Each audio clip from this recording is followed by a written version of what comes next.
We are coming up on 7:59 on this Monday morning commute, which is a little slow right now through Clackamas County. This is I-205 and a live look between Oregon City and West Linn. There's your southbound drive kind of puttering along over the Abernathy Bridge. Another check of traffic through North Portland. There's your I-5 southbound commute and the ramps that take you from I-5 onto the Fremont Bridge. Southbound I-5 is not bad, but we do have a couple of slow spots out there right now. Let's get a look at your drive times. Inbound Sunset, less than 20 minutes from Hillsboro. I'd say on a Monday morning commute, that's not bad. Rod? All right, Chris, thanks for that. We do have a hot afternoon coming on this Monday. Inland areas are all clear at this hour. Good morning to you in Salem as you look at the state capitol. Temperatures now on the rise and at a pretty good pace. 69 in Salem, and PDX also sharing that same number at 69. Here is your planner. We've got the impact alert up from noon through about 8 p.m. this evening. Just to remind you to plan your outdoor activities around the heat. 81 at noon. 95 at 5 o'clock. It does appear we'll stay in the 80s tomorrow, back down to 80 on Wednesday. Now at 8, 2 firefighters killed in Idaho as the suspected shooter is also found dead. This was a total ambush. These firefighters did not have a chance. We have the latest info we are learning this morning about that ambush. Plus, Governor Kotek blaming Oregon Republicans for failing to pass a massive transportation bill over the weekend during the final hours of the legislative session. I will put that at the feet of the folks who could have made that happen, and that is the Republican leadership. We'll get reaction from Republicans and from ODOT leaders who say layoffs are now on the way. Then it's being called a breakthrough in HIV prevention. This is definitely something new and amazing. The new treatment just approved by the FDA that could be a game changer. And later this hour, the new technology that's helping police crack down on speeders. We are at the very tip of the iceberg trying to understand this data. We'll hear from one of the first agencies to use it here in the Pacific Northwest as we kick off the 8 o'clock hour of sunrise right now.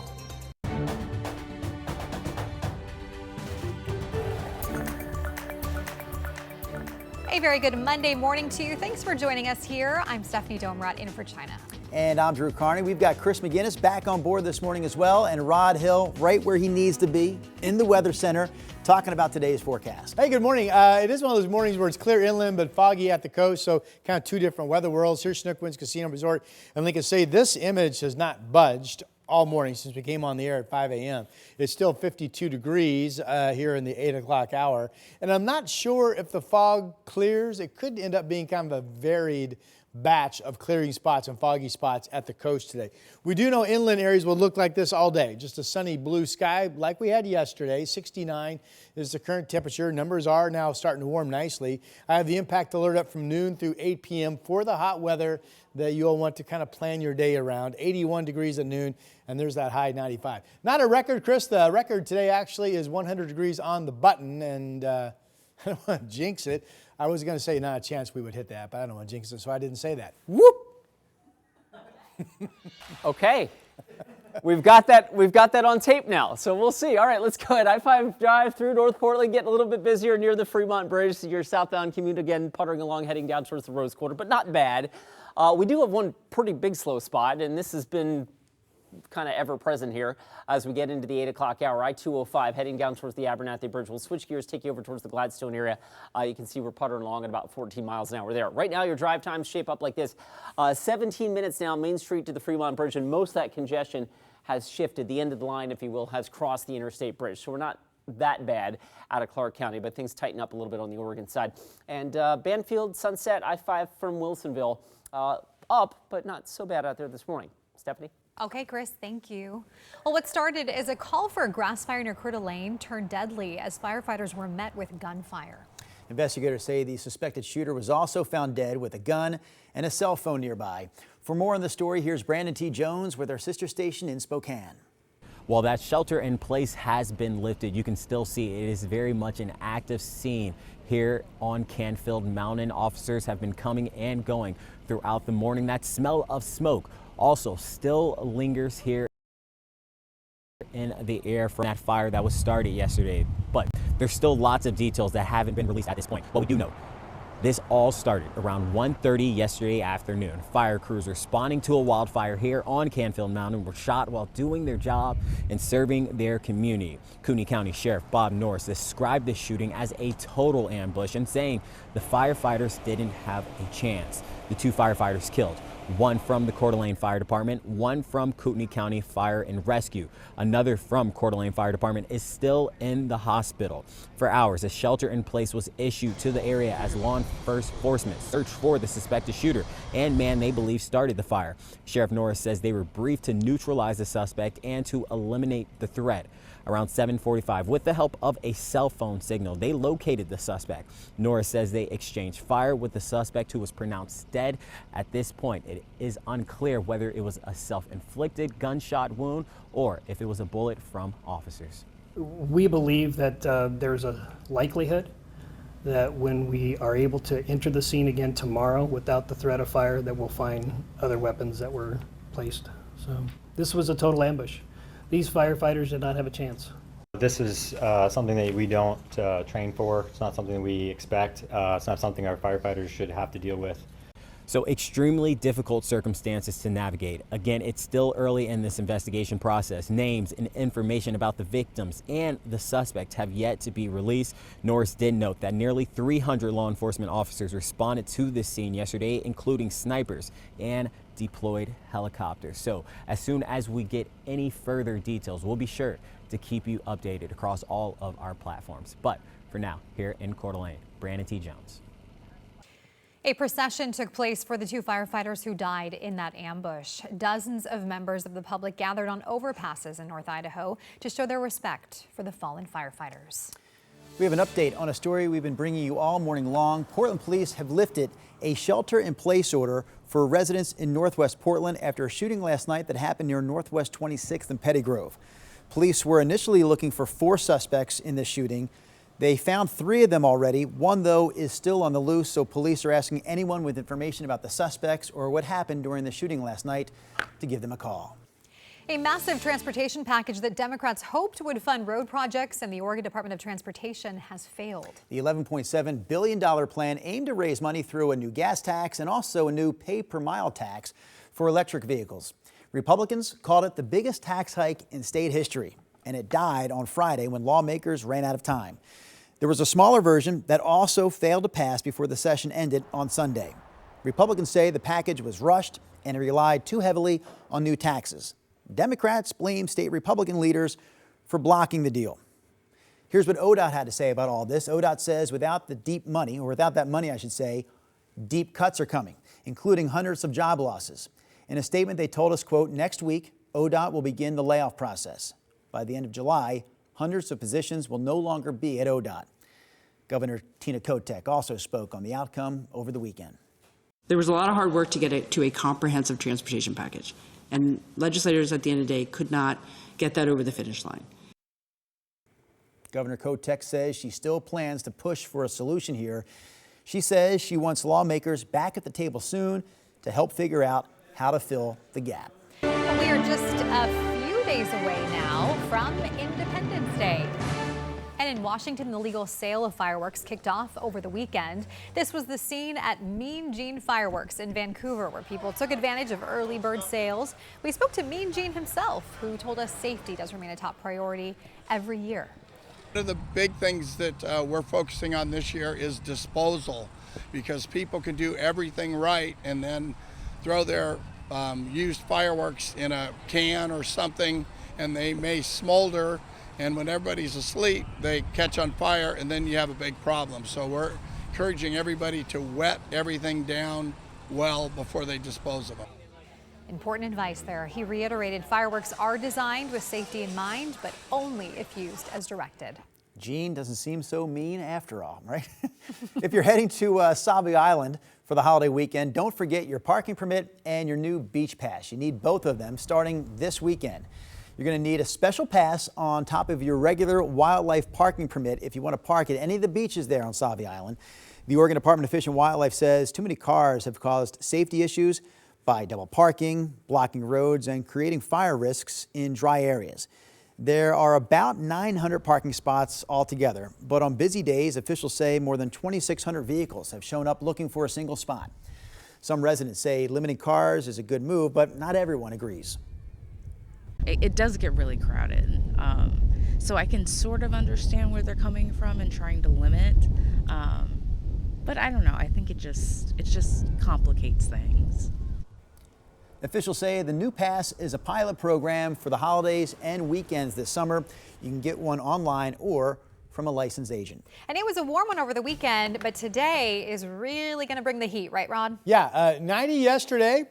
Hot, right? You probably noticed it soaring. Today, 95. And in my mind, when you bump by 5, it's a completely different category.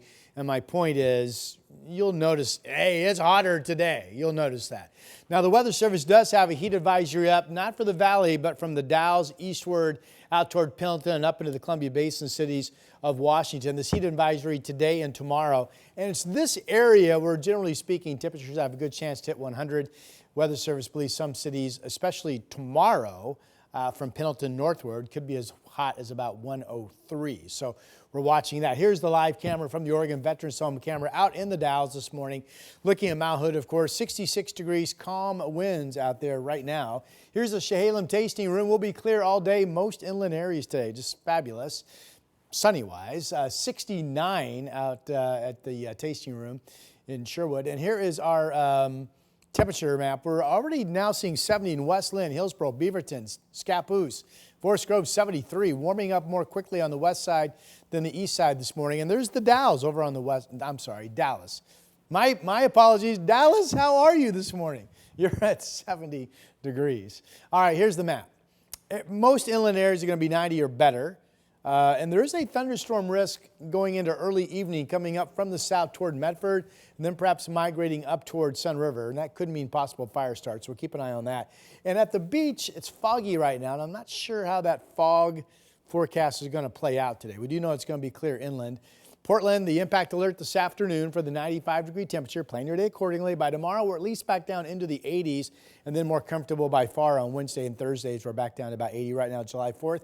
Mostly sunny, 82 on Friday. Here is Chris McGinnis. That looks good. All right, let's get you out the door, take you over to the west side into Washington County. Heads up Bull Mountain Road near Roy Rogers Road. A fender bender there has the commute a little snarl at that intersection. Meanwhile, back over the east side, this is a live look from photojournalist Chad Dehart. He's on Powell Boulevard near Southeast 109th. You can see some fresh asphalt there on the shoulder. This is all part of ODOT's Outer Powell Safety Improvements Project here. This is phase 2. Which will include throughout the week today some lane shifts, closures, and possible holds of traffic on Powell Boulevard east of I-205 up to 20 minutes at a time. So just be aware of that if that's part of your morning commute today. I-5 from Clark County, 16 minutes now gets you in from Main Street. This is what the southbound drive looks like near I-405. No major freeway trouble out there right now, guys. All right, thank you, Chris.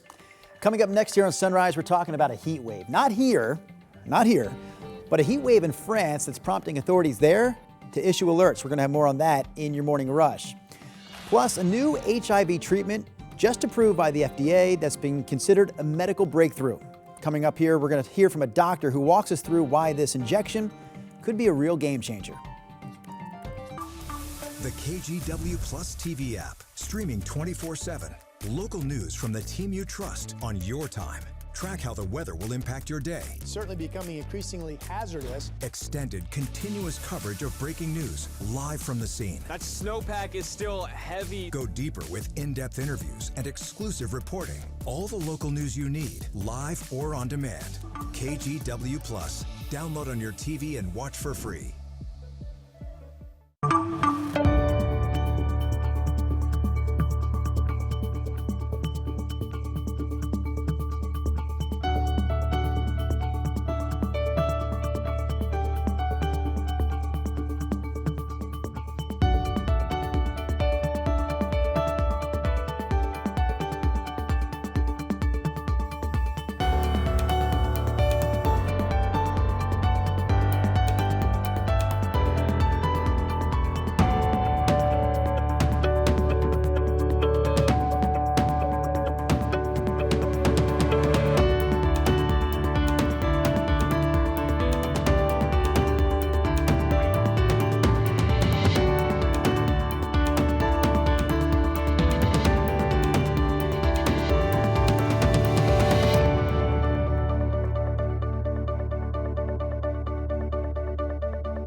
weather impact alert days, stay informed, prepared, and connected with KGW and KGW Plus. Coverage that alerts you to what's coming and how it will impact you.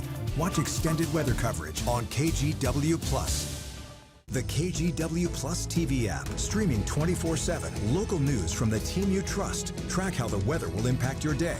Breaking news, live from the scene. All the local news you need. KGW Plus. Download on your TV and watch for free. Here's a look at some national and world headlines now with your morning rush. The U.S. Senate is holding a marathon voting session this morning on a sweeping funding package backed by President Trump. This is a live look from the Senate chambers in Washington, D.C. Senators can introduce an unlimited number of amendments today to the president's Big Beautiful Bill. Republicans are trying to get that bill passed by this Friday. Over the weekend, all but 2 Republicans voted to advance the measure in a procedural vote.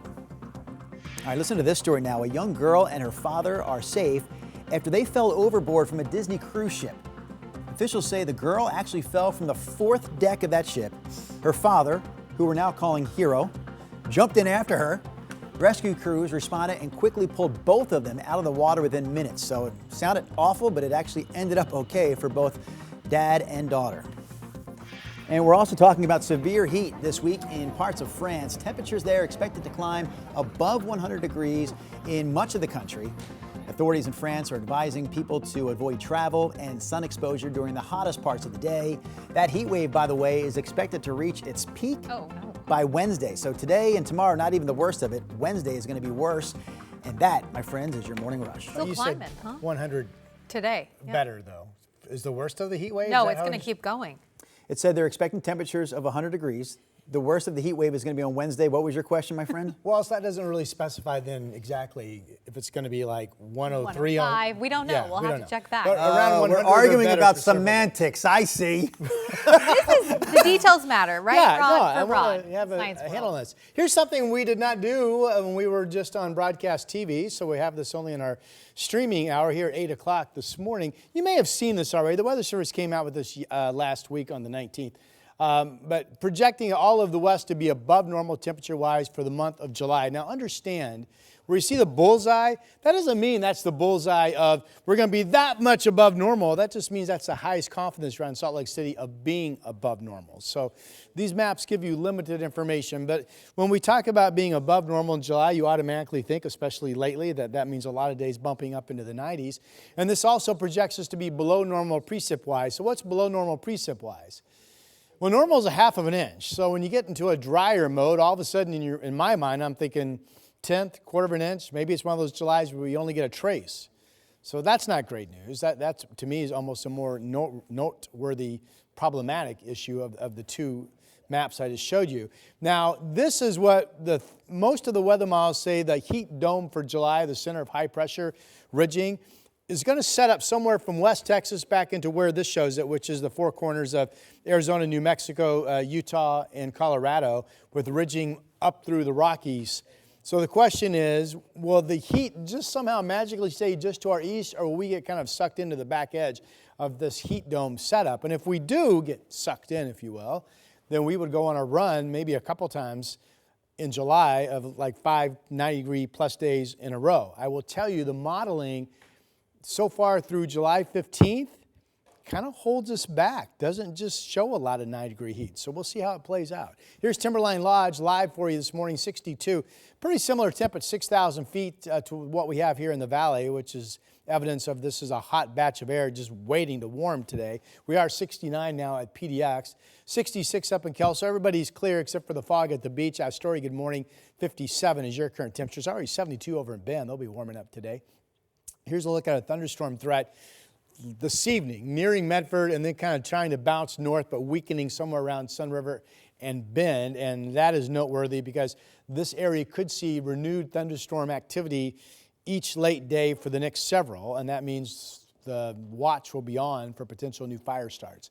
Okay, the beach today. I'm not sure what the fog banks do. Right now it's foggy. If you don't clear out, you'll be around 60, but if the fog banks push out to sea a little bit, you'll get up to about 70. Inland areas easily reaching 90 degrees or better. Mid-90s expected in Salem and Vancouver and Battleground. And I've got 95 in Portland with the KGW weather impact alert, just to grab your attention to plan your day around the heat of the afternoon. Tomorrow we knock it down to 87, and then we keep knocking. And by Wednesday we're at 80. And then by Thursday we're so exhausted we can't knock it down any further, but we keep it there. That's not too bad. How about some 70s? I'm too tired. Yeah. Oh. Go back to sleep. All right. Hey, if you want to escape the heat, do a little camping in the Coast Range, know this. Highway 47, this actually started last week, but this is a lengthy closure, full closure of Highway 47 in Mist, specifically near the Messing Creek crossing. They're doing culvert replacement, and the detour, it's a really lengthy one. Apiary Road, Highway 30, Highway 47 south of Clatskanie. So just be aware of that if any travel, if you have any travel scheduled over the next 6 weeks through that area. The traffic map right now, not in too bad a shape. We do have a couple of slow spots. This is one of them. This is I-5 northbound traffic you're looking at right now in the Wilsonville area. So getting up and over the Boone Bridge is a little heavy. This is a little misleading. The backup actually on I-5 is not necessarily in Vancouver now. It's through North Portland, south on I-5, puttering along a little bit. It takes you about 15 minutes or so to get in from the Interstate Bridge south to the Fremont Bridge. Stephanie? All right, Chris, thank you. And still ahead here on Sunrise, summer sun and summer sunscreen. We verify how to choose the best protection for your skin. KGW Plus TV app, streaming 24/7. Local news from the team you trust. Track how the weather will impact your day. Breaking news live from the scene. All the local news you need. KGW Plus. Download on your TV and watch for free. On Weather Impact Alert Days, stay informed, prepared, and connected with KGW and KGW Plus. Coverage that alerts you to what's coming and how it will impact you. Watch extended weather coverage on KGW Plus.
In your health news this morning, researchers are making huge strides to prevent HIV infections. This month, the FDA approved a preventative drug that's being called a transformative breakthrough. Christine Pei with our sister station in Seattle looks into the impact. Until there's a vaccine against HIV, doctors are celebrating the next best thing, an injectable drug that can block HIV from replicating in the body.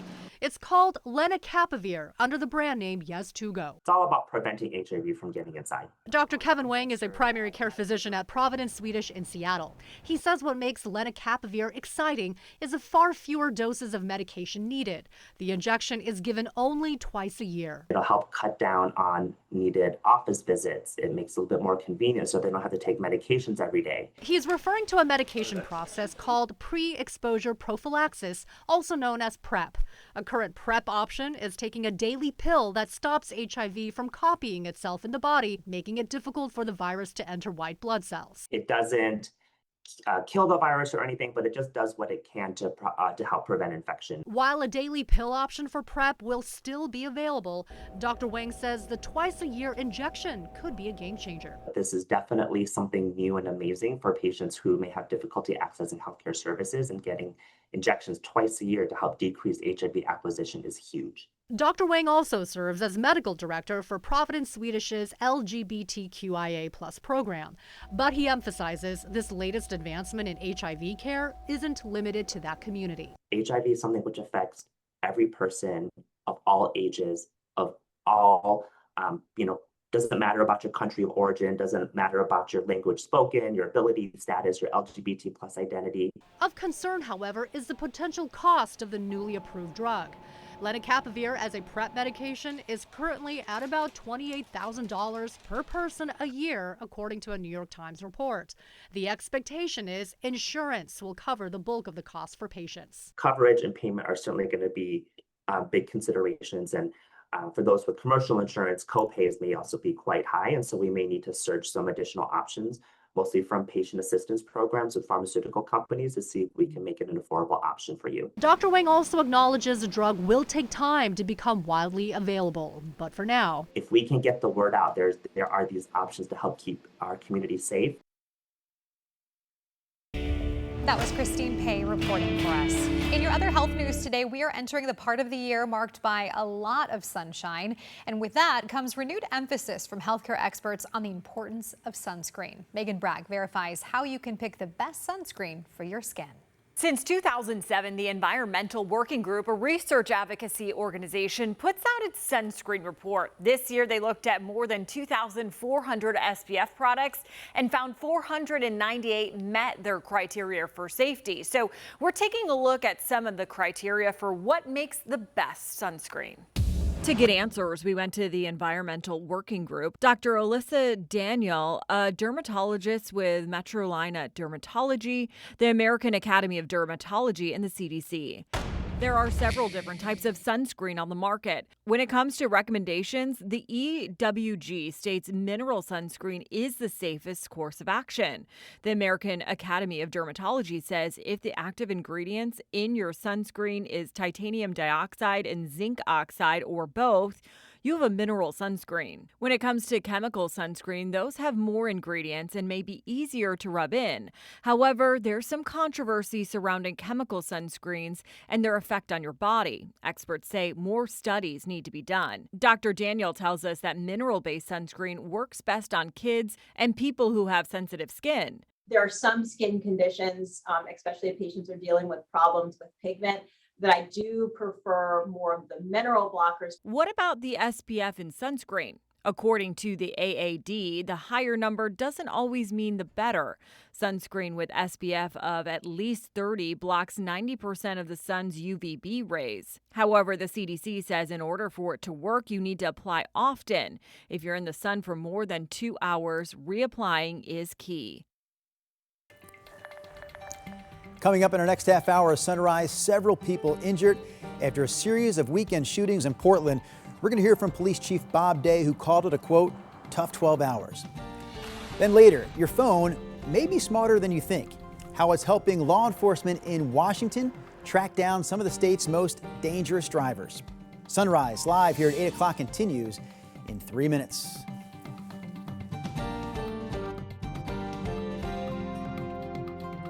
On Weather Impact Alert Days, stay informed, prepared, and connected with KGW and KGW Plus. Coverage that alerts you to what's coming and how it will impact you.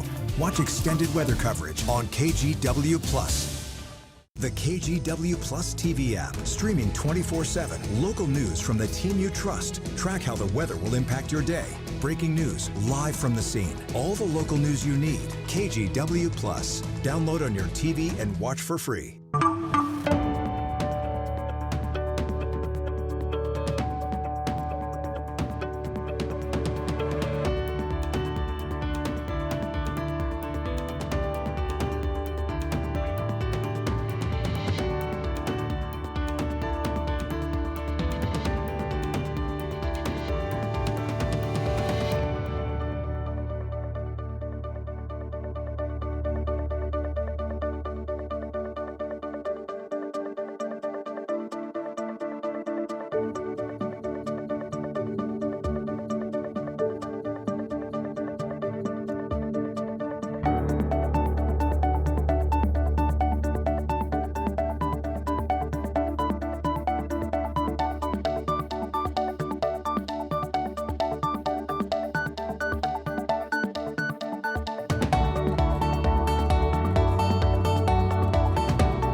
Issued a weather impact alert. We could expect conditions in some parts of our area to change drastically pretty soon, right? And very quickly, yes.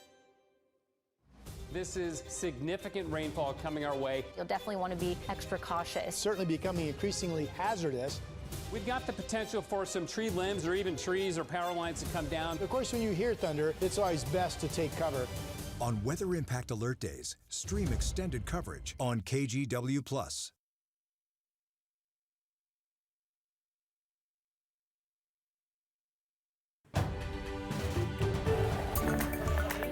Good morning, everybody. I'm Stephanie Domerad. A big transportation bill at the state capitol has failed. House Bill 2025, worth $11.7 billion, would have paid for road projects and funded ODOT with a gas tax and a new mileage tax for electric cars. ODOT says without that money, big cuts and hundreds of job losses could come next year. Republicans called it the biggest tax hike in state history. It did die Friday when lawmakers ran out of time in the legislative session.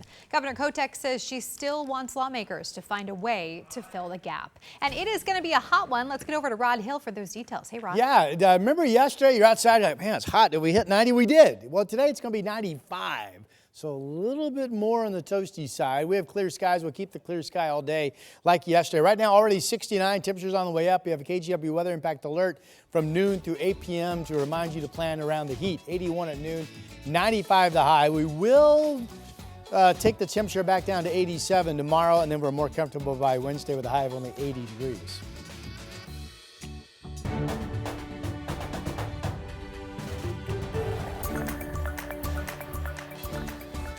Well, have you heard of the term fridge cigarette? It's No. a term, yeah.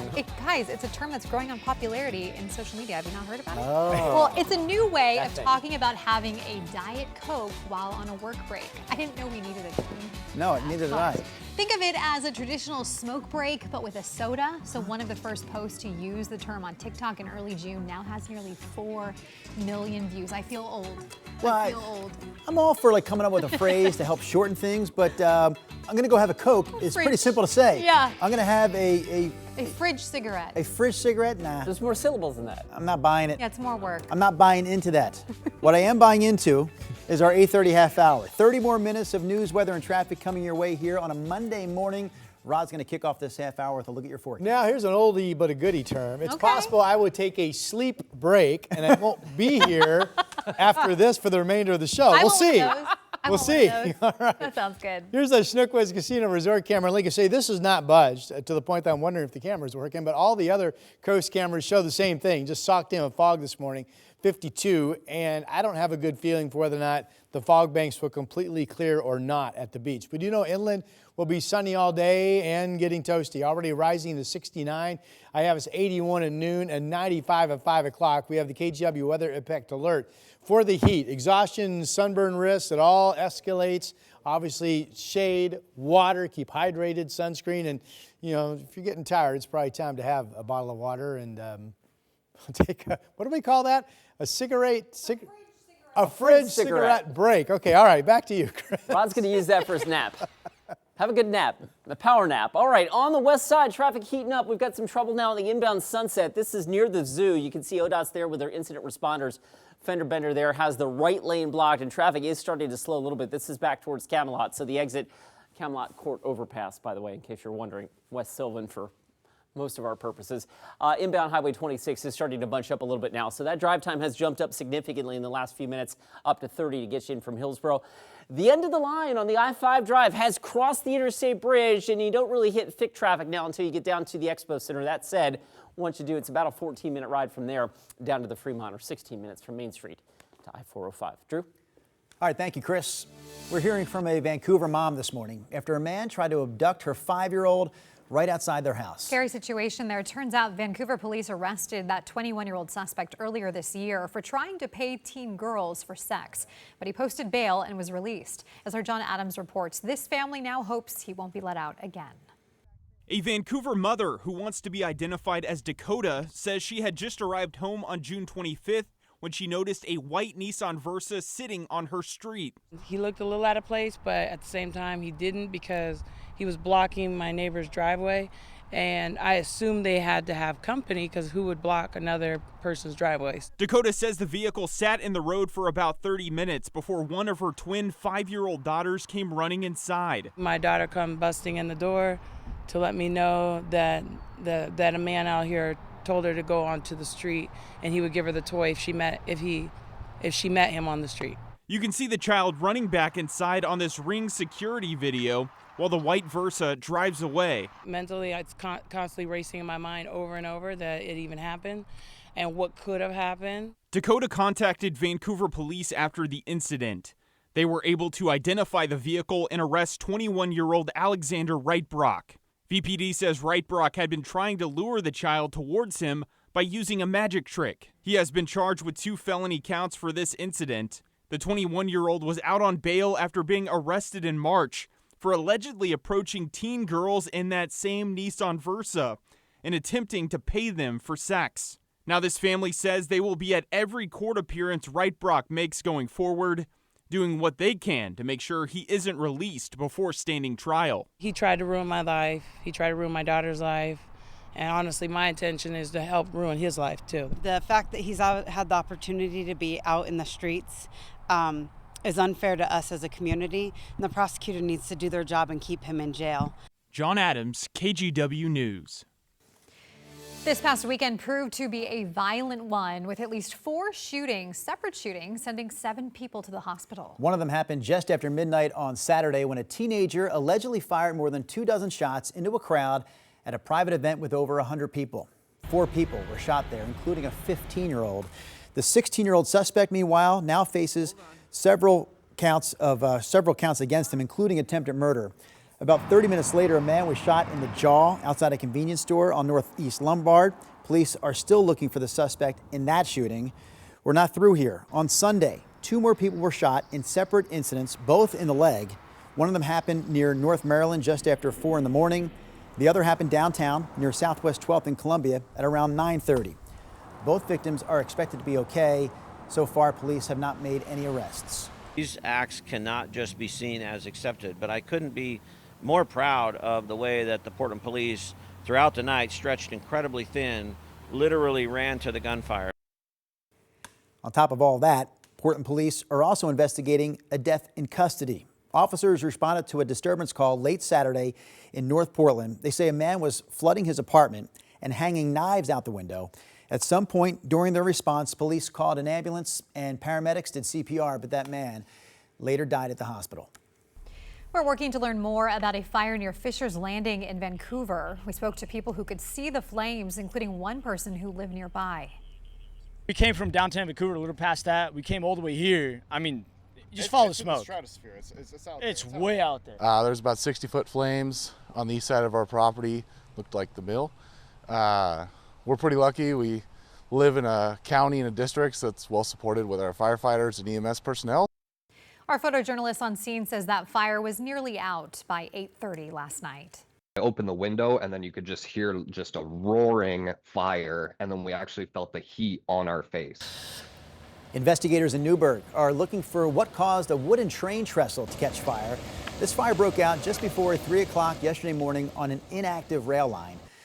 Firefighters were able to get this fire under control, but the trestle did suffer a lot of damage. Thankfully, no one was hurt.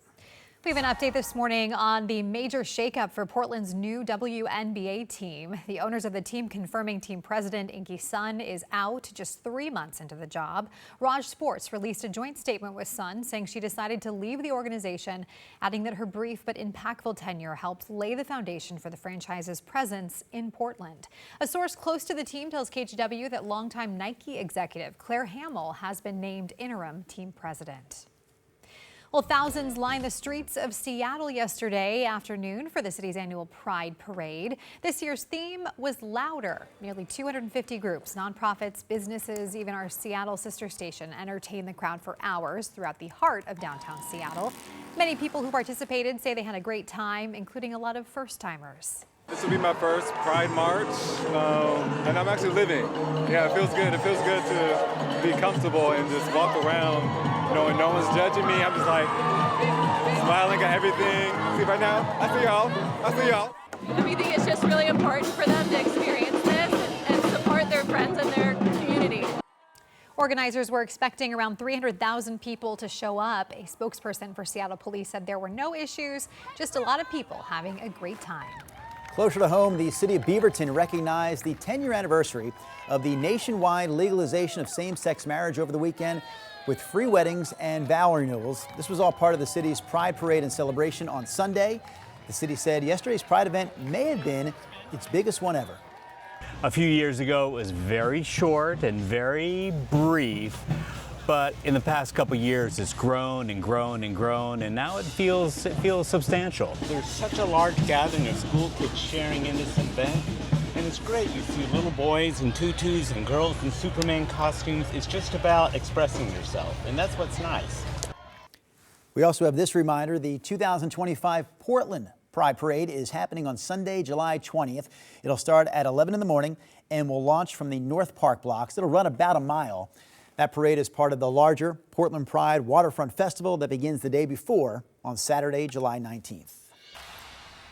All right, police around the country have some new technology to crack down on speeders, and the Washington State Patrol is one of the first agencies to use it. So information from cell phones is being analyzed to help catch speeders all across the state. Drew Mickelson with our sister station in Seattle explains. I-5 through Joint Base Lewis-McChord is infamous for its traffic slowdowns, but it's also one of the worst spots for speeders, at least according to data from the cell phones of South Sound commuters. This is so exciting to be using data that we haven't had access to before. The state's Traffic Safety Commission purchased data collected by apps like Google Maps or Waze and information from insurance companies to determine the most dangerous stretches of Washington's highways. For the next 6 weeks, the State Patrol's aviation unit and ground patrols will be going after speeders at 4 of those locations. I-5 from Joint Base Lewis-McChord north to Fife, a section of I-5 north of Fife up to Auburn, I-5 north and south of Everett, and 14 miles of I-90 just west of Spokane out to almost the Idaho border. We are at the very tip of the iceberg trying to understand this data. Safety Commission Acting Director Shelley Baldwin says since law enforcement can't be everywhere, the driver data helps predict where troopers are needed. And no personal information is ever gathered by the state. They don't collect it like to look at a driver. They're collecting it to really build this huge database of information that comes directly real time. Since COVID, the state's fatality figures have been the highest in decades.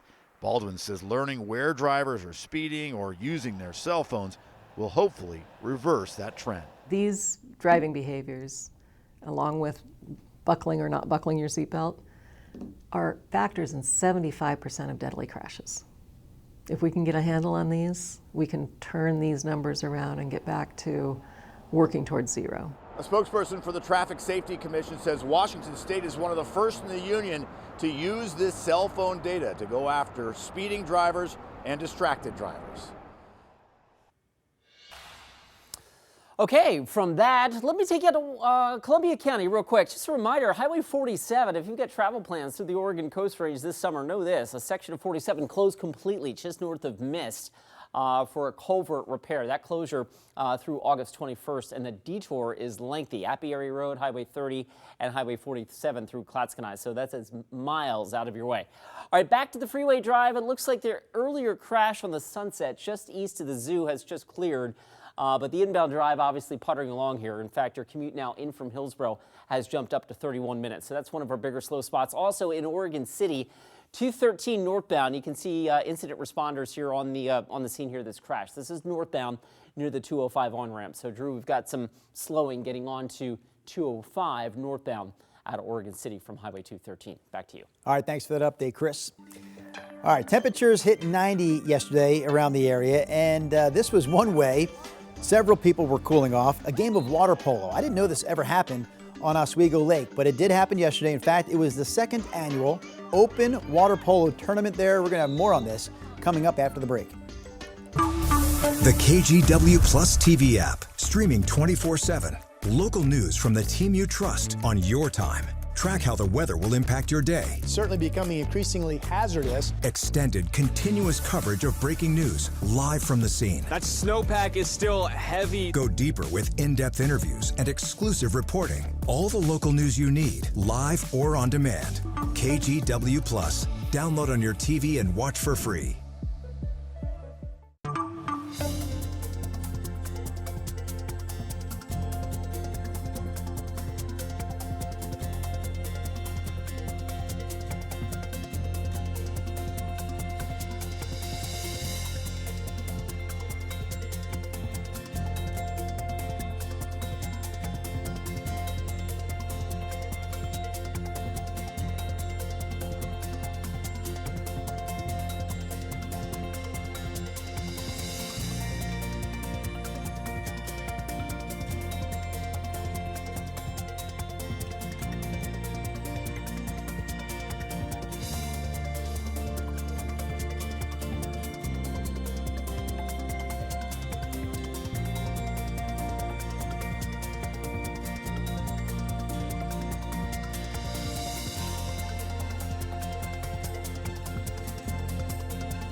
We have now issued a weather impact alert. We could expect conditions in some parts of our area to change drastically pretty soon, right? And very quickly, yeah.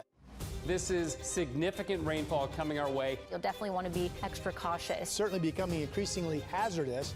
We've got the potential for some tree limbs or even trees or power lines to come down. Of course, when you hear thunder, it's always best to take cover. On Weather Impact Alert Days, stream extended coverage on KGW+. Well, check this out. It's not often you find water polo matches in Oregon's chilly waters, but that is exactly what happened over the weekend in Lake Oswego. Teams from up and down the West Coast were in town for the second annual men's and women's open water polo tournament. It's hosted by Oswego Lake Neighbors and the Lake Oswego Water Polo Organization. A portion of the lake near the Lakeshore Inn was closed off for the competition. We caught up with two participating Lake Ridge High School graduates who are also getting ready to play collegiate water polo in the fall.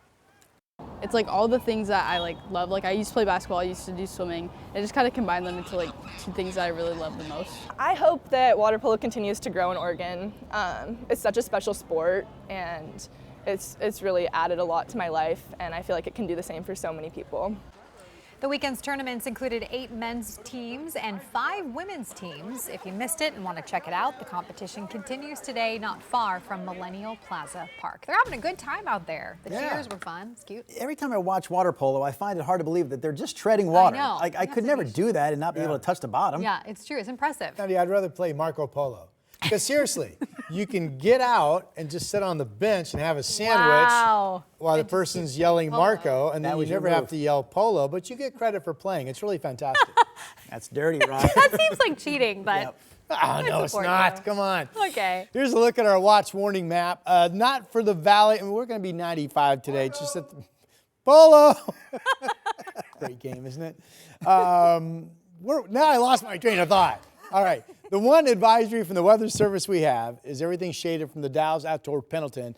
And this is a heat advisory for today and tomorrow. If anything, especially from Pendleton and then up north into Washington, the hottest temperatures will be tomorrow, where a whole fistful of areas are expected to be 100, 101, 2, or 3. The Dalles could hit 100 today, but you're not expected to be as warm tomorrow. Now, there are no heat advisories from NWS, from the Weather Service here for the Valley, but we are looking at being up to around 95 degrees today in Portland, but we'll cool off somewhat tomorrow. This is a weather model of 4, and I think this particular model may not be warm enough. It shows Salem 94, Portland 92, Longview 87 at 4 o'clock. We could still see our daytime highs rise into the 5 o'clock hour. It does show 100 degrees in the Dalles, and then shy of that in Pendleton. Pendleton absolutely expected to hit 100 or better tomorrow.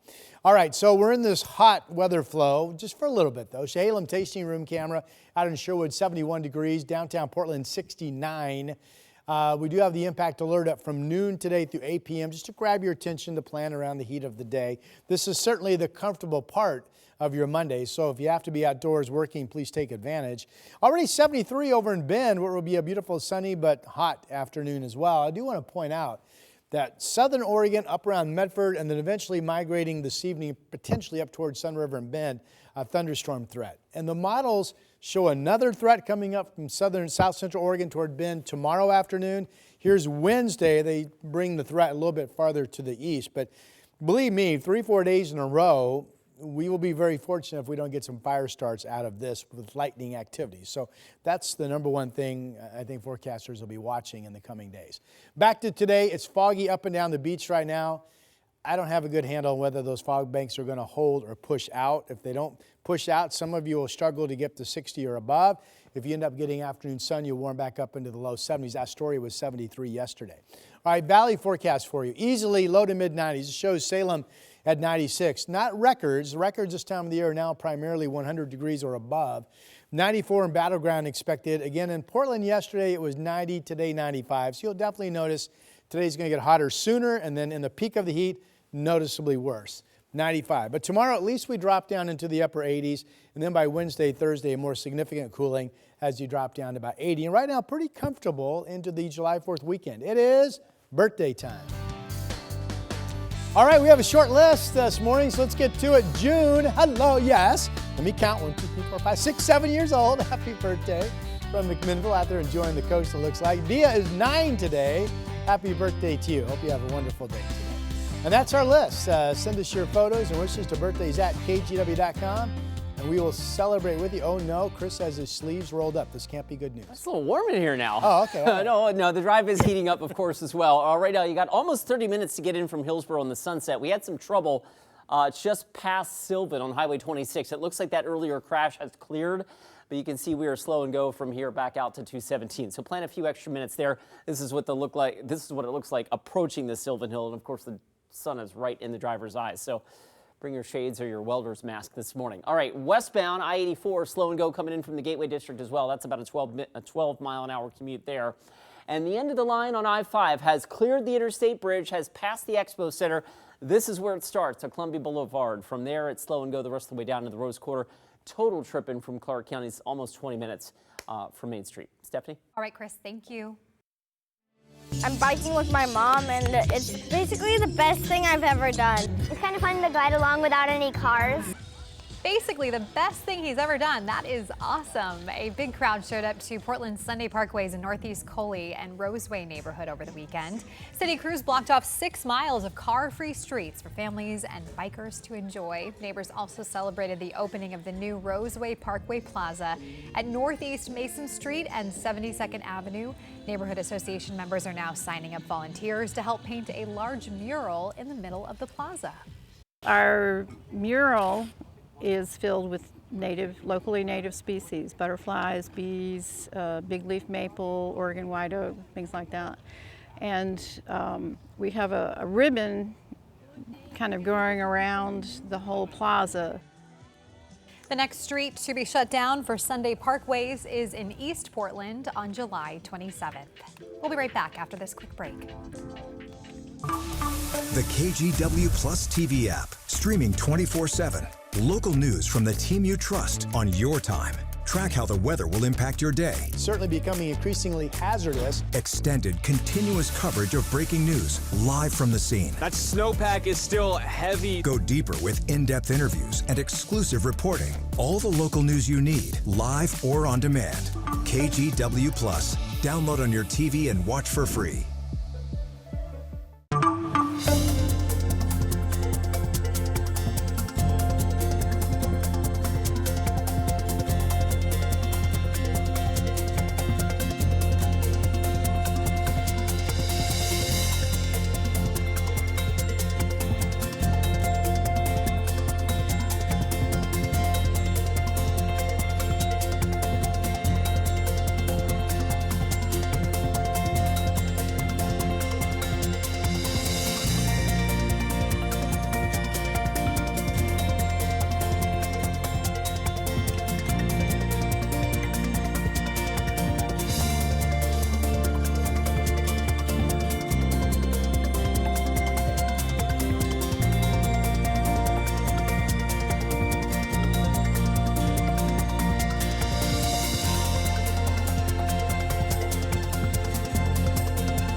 The KGW Plus TV app, streaming 24/7. Local news from the team you trust. Track how the weather will impact your day.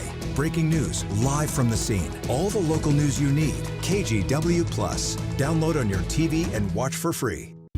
On Weather Impact Alert Days, stay informed, prepared, and connected with KGW and KGW Plus. Coverage that alerts you to what's coming and how it will impact you. Watch extended weather coverage on KGW Plus.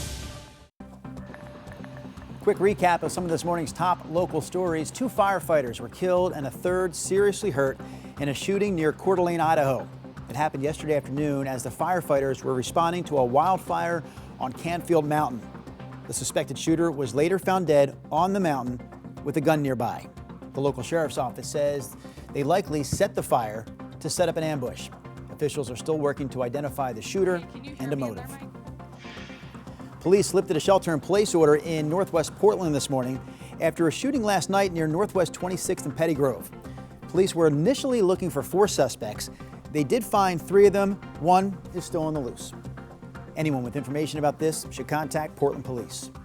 And a quick reminder here that public access to Oswego Lake will be closed from this Thursday evening, July 3rd, through next Monday, July 7th. The city of Lake Oswego says this is because of public safety concerns. Homeowners on that lake can still have access. It's going to be a hot one. Just how hot are we going to get? Yeah, today 95. Yesterday it was 90. So I've got us low 80s at noon, and the impact alert from noon until 8 p.m. So plan your day accordingly with that hot forecast. Tomorrow we're back down to the upper 80s, I believe. Earlier trouble on the Sunset has cleared, but we're still a little slow on Highway 26 inbound. Right now you're looking at about a 25-minute ride from Hillsborough, which is better than it looked a few minutes ago. The 84 commute, a little slow and go out on near 82nd Avenue. And that's a little misleading, guys. That drive time from Clark County, the end of the line really starts right around Columbia Boulevard. Okay, Chris, thanks. And finally, let's give you a look at this video from the coast. It happened over the weekend where a large ocean sunfish, about 6.5 feet in length, so big, washed ashore about a quarter-mile south of Sunset Beach. Sunfish can reach lengths of more than 8 feet and weigh up to 5,000 pounds. Holy cow. I think we said earlier, a face only a mother could Yeah, love. apparently they can be ugly too. Do they have a tail fin? How do they propel themselves? Don't ask that one. That one's not propelling very well. No, it's Sorry. not. No. Not a good source for that information. For that one. Okay, so we're going to wrap up today's show. Of course, we have a full week left here on Sunrise. It's going to be kind of a weird week. China will be back tomorrow, but then Stephanie rejoins us on Wednesday and Thursday. Then you've got Friday, which is the actual holiday. Just tune in and Musical we'll tell you chairs. who's here. Chris won't be here Friday. Stephanie won't be here Friday. I think on Friday, Rod, it's just you and I. Is that right? It'll be Yeah. fun. Oh, wow, let's do sparklers. They said, who are the two oldest men on that show? Make them work the 4th of July. That makes the most sense of all. We thank you for watching every single day. The Sunrise Show, now 4 hours long from 5 a.m. to 9 a.m. The last 2 hours, of course, exclusively here on KGW+. Have a great day, everybody.